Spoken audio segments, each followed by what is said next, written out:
नमस्कार, मैं हूं दीपक। आइए रुक करते हैं आज की तमाम खबरों की ओर।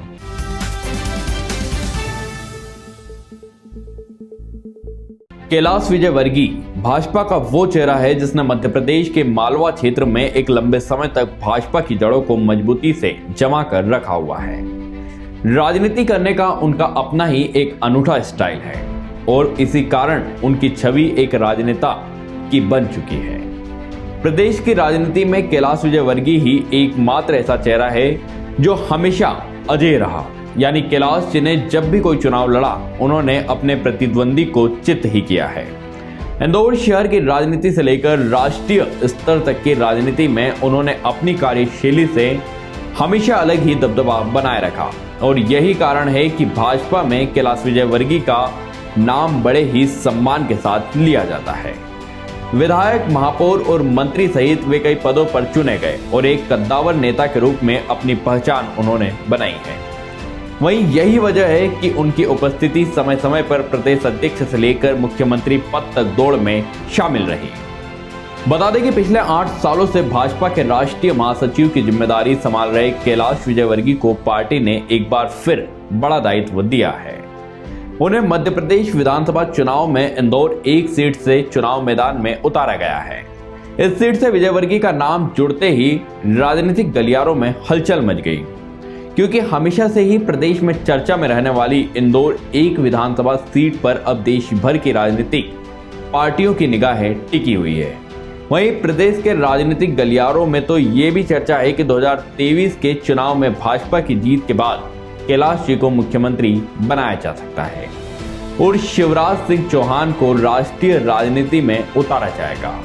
इस बात को कैलाश जी के हाल ही में दिए गए उस बयान से भी जोड़कर बोला जा रहा है, जिसमें उन्होंने कहा था कि मैं यहाँ केवल विधायक बनने नहीं आया हूँ, पार्टी मुझे बड़ी जिम्मेदारी देगी। ऐसे में अब यह सवाल भी उठ रहा है कि क्या विधानसभा चुनाव के बाद मध्य प्रदेश में सीन बदलने वाला है। मैं आपको विश्वास दिलाता हूँ, भारतीय जनता पार्टी की सरकार फिर से बनने वाली है। मैं खाली विधायक बनने नहीं आया हूँ, मेरे को और भी कुछ बड़ी जवाबदारी मिलेगी पार्टी की ओर से, और जब बड़ी जवाबदारी मिलेगी तो बड़ा काम भी करूंगा कि नहीं करूंगा। इन सवालों के जवाब तो चुनाव के बाद ही मिलेंगे, लेकिन व्यास मीडिया की टीम अपनी खास पेशकश में दर्शकों को देश की राजनीति की दिग्गज शख्सियत कैलाश विजयवर्गीय के बारे में बताएगी। हम कैलाश विजयवर्गीय के छात्र जीवन से लेकर राष्ट्रीय राजनीतिक तक पहुंचने के सफर के बारे में बात करें, उससे पहले आप इंदौर जिले की विधानसभाओं के बारे में जान लें। दरअसल मध्य प्रदेश की राजनीति में इंदौर जिले को सबसे अहम माना जाता है। प्रदेश की 230 सीटों में से इंदौर जिले में 9 विधानसभा सीटें आती है। वर्तमान में 9 सीटों में से 6 सीटों पर भाजपा विधायक है, जबकि 3 सीटों पर कांग्रेस ने कब्जा जमाया हुआ है। इन सभी 9 सीटों में से सबसे वीआईपी सीट इंदौर 1 को माना जाता है। यही कारण है कि भाजपा और कांग्रेस दोनों ही हर बार विधानसभा चुनाव में इस सीट को जीतने के लिए एड़ी चोटी का जोर लगा देती है। वहीं मैदान में कैलाश विजयवर्गीय के उतरने से यह मुकाबला बेहद रोमांचक हो गया है, क्योंकि प्रतिद्वंदी के रूप में कैलाश जी के सामने कांग्रेस के वर्तमान विधायक संजय शुक्ला है। शुक्ला ने 2018 के विधानसभा चुनाव में लगातार 2 बार के विधायक भाजपा प्रत्याशी सुदर्शन गुप्ता को 8000 से ज्यादा मतों से पराजित कर दिया था। शुक्ला भी पिछले 5 सालों से विधानसभा में काफी सक्रिय है। खैर, ये तो समय का चक्र ही बताएगा कि इस सीट पर मतदाता किसे अपना नेता चुनेंगे। चलिए अब हम राजनीति के समर में हमेशा अजय रहने वाले योद्धा कैलाश विजयवर्गीय के बारे में बात करते हैं। कहते हैं राजनीतिक जीवन में हर किसी के सामने उतार चढ़ाव आता ही है, लेकिन भाजपा के राष्ट्रीय महासचिव कैलाश विजयवर्गीय ने अपने सियासी जीवन में कभी पीछे मुड़कर देखा ही नहीं। 13 मई 1956 को जन्मे विजयवर्गीय पहली बार इंदौर के मेयर चुने गए थे और उसके बाद से संसदीय राजनीति में वह लगातार आगे ही बढ़ते रहे। इस क्रम में उन्होंने अपने नाम एक रिकॉर्ड भी दर्ज किया। वे 6 बार मध्य प्रदेश विधानसभा चुनाव लड़े और एक भी बार हार का मुंह नहीं देखा। इंदौर में राजनीतिक करियर शुरू करने की कहानी से पहले विजयवर्गीय के छात्र जीवन की भी एक सियासी यात्रा है। दरअसल उन्होंने अपने राजनीतिक जीवन की शुरुआत 1975 से ही कर दी थी, जब वे राष्ट्रीय स्वयंसेवक संघ की छात्र इकाई एबीवीपी से जुड़े थे। एबीवीपी के रास्ते वह राजनीति की गहराई में गोते लगाते गए। साल 1983 में विजयवर्गीय पहली बार इंदौर नगर निगम में पार्षद बने। बाद में वे भारतीय जनता युवा मोर्चा के राज्य सचिव बने और फिर उन्हें इंदौर और बीजेपी के विधि प्रकोष्ठ का स्टेट कोऑर्डिनेटर बनाया गया। इसके बाद 1985 में ही वह विद्यार्थी परिषद के स्टेट कोऑर्डिनेटर भी बनाए गए। अब हम 1990 में आते हैं, जब कैलाश जी को पहली बार विधानसभा चुनाव का टिकट मिला था। दरअसल अपने मिलनसार स्वभाव और बेहतर कार्यशैली के चलते कैलाश जी युवाओं और आम जनता के बीच काफी लोकप्रिय हो गए थे। भाजपा इंदौर 4 से योग्य उम्मीदवार की तलाश कर रही थी, तब सूची में पहला नाम कैलाश जी का आया। इसके बाद वे पहली बार चुनाव मैदान में उतरे। कैलाश जी ने भी पार्टी को निराश नहीं किया और कांग्रेस के इकबाल खान को भारी मतों से हराकर पहली बार विधायक बने। इसके बाद 1993 में उन्हें दोबारा इंदौर 2 सीट से टिकट दिया गया। इस बार भी उन्होंने कांग्रेस उम्मीदवार कृपाशंकर शुक्ला को हराकर जीत का परचम लहरा दिया। इसके बाद 1998 में उन्होंने तीसरी बार इंदौर 2 से कांग्रेस प्रत्याशी डॉक्टर रेखा गांधी को भी भारी अंतर से परास्त किया। साल 2000 में वे इंदौर शहर के महापौर चुने गए। महापौर रहते हुए कैलाश विजयवर्गीय ने विकास कार्यों के जरिए शहर का नक्शा ही बदल दिया। उनके श्रेष्ठ पर्यावरण सुधारों का परिणाम स्वरूप वर्ष 2002 में इंदौर शहर को स्वच्छ नगर, हरा भरा नगर अवार्ड दिया गया। वहीं साल 2003 में वे दक्षिण एशिया महापौर परिषद के अध्यक्ष मनोनीत किए गए। इनके अलावा भी महापौर रहते हुए कैलाश विजयवर्गीय को विदेशों में कई अवार्ड से सम्मानित किया गया। साल 2003 में पार्टी ने एक बार फिर कैलाश जी को इंदौर 2 से विधानसभा चुनाव में खड़ा किया और इस बार भी उन्होंने कांग्रेस उम्मीदवार अजय राठौर को बुरी तरह से हराया था।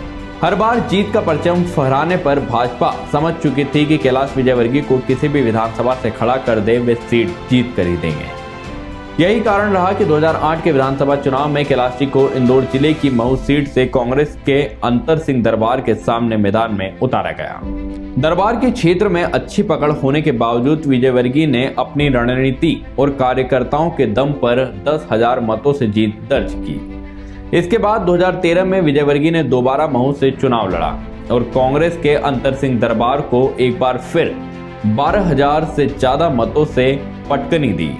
इस तरह कैलाश विजयवर्गीय ने लगातार 6 बार विधानसभा चुनाव जीतकर अजय रहने का रिकॉर्ड कायम किया।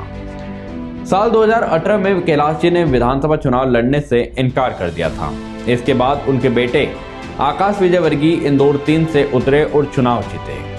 आपको यह भी बता दें कि राष्ट्रीय राजनीति में जाने से पहले कैलाश विजयवर्गीय ने 12 साल तक मंत्री पद की जिम्मेदारी भी बखूबी निभाई। वे सबसे पहले उमा भारती, फिर बाबूलाल गौर और शिवराज सिंह चौहान के नेतृत्व वाली सरकार में कैबिनेट मंत्री बनाए गए। तेज तर्रार कार्यशैली और बेबाक बयानों से प्रदेश ही नहीं देश में सुर्खियां बटोरने वाले कैलाश विजयवर्गीय की प्रतिभा को देख भाजपा के केंद्रीय नेतृत्व ने साल 2014 में हरियाणा चुनाव का प्रचार का प्रभारी उन्हें बनाया, जहां कैलाश जी ने अपनी रणनीति चालों से विपक्ष को चारों खाने चित कर दिया और पार्टी ने भारी बहुमत से जीत दर्ज कराई। केंद्रीय नेतृत्व की इस परीक्षा में विजयवर्गीय खरे उतरे। उन्होंने साबित कर दिया कि वे सबसे योग्य है और किसी भी जिम्मेदारी को लेने के लिए पूरी तरह तैयार है।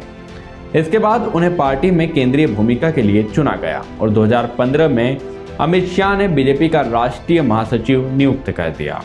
साथ ही पश्चिम बंगाल में पार्टी का प्रभारी भी बना दिया गया, जहां बीजेपी को खोने के लिए कुछ नहीं था और हासिल करने को पूरा आसमान पड़ा हुआ था। विजयवर्गीय के नेतृत्व में पार्टी ने बंगाल में 77 सीटें जीतकर अच्छी बढ़त हासिल की और राज्य की मुख्य विपक्षी पार्टी बन गई। इसके बाद पार्टी साल 2015 से 2023 तक कैलाश विजयवर्गीय को 4 बार राष्ट्रीय महासचिव की महत्वपूर्ण जिम्मेदारी दे चुकी है। चलिए अब हम इंदौर 1 विधानसभा सीट की ओर लौटते हैं। भाजपा हर हाल में यह सीट दोबारा अपने पाले में लाना चाहती है और इसी कारण उसने अपने अजय योद्धा कैलाश विजयवर्गीय को मैदान में उतारा है। वहीं प्रतिद्वंदी के रूप में कांग्रेस विधायक संजय शुक्ला उनके सामने ताल ठोक रहे हैं। ऐसे में यहाँ कड़ी टक्कर देखने को मिलेगी। विजयवर्गीय को चुनाव लड़ने का एक लंबा अनुभव है। वे जमीनी नेता है और उनके पास कार्यकर्ताओं की बड़ी फौज है। वहीं बात करें संजय शुक्ला की तो उनके पक्ष में सबसे बड़ी बात यह है कि वर्तमान में इस सीट से विधायक है और 5 सालों से लगातार सक्रिय है। वहीं 3,48,000 मतदाता वाली इस विधानसभा में 1,78,819 पुरुष मतदाता है, जबकि 1,69,000 से अधिक महिला मतदाता है। बता दें कि विधानसभा क्रमांक 1 पर अधिकांश भाजपा का ही कब्जा रहा है। इस क्षेत्र में ब्राह्मण मतदाताओं की संख्या सबसे अधिक है। जैन समुदाय के मतदाता भी हार जीत में बड़ी भूमिका अदा करते हैं। दोनों ही प्रत्याशियों ने जीत के लिए बिसात बिछाना शुरू कर दिया है और लगातार जनसंपर्क और सभाएं कर रहे हैं। फिलहाल के लिए इतना ही। इस तरह की तमाम खबरों को देखने के लिए व्यास मीडिया को लाइक करें, शेयर करें और सब्सक्राइब करना न भूलें।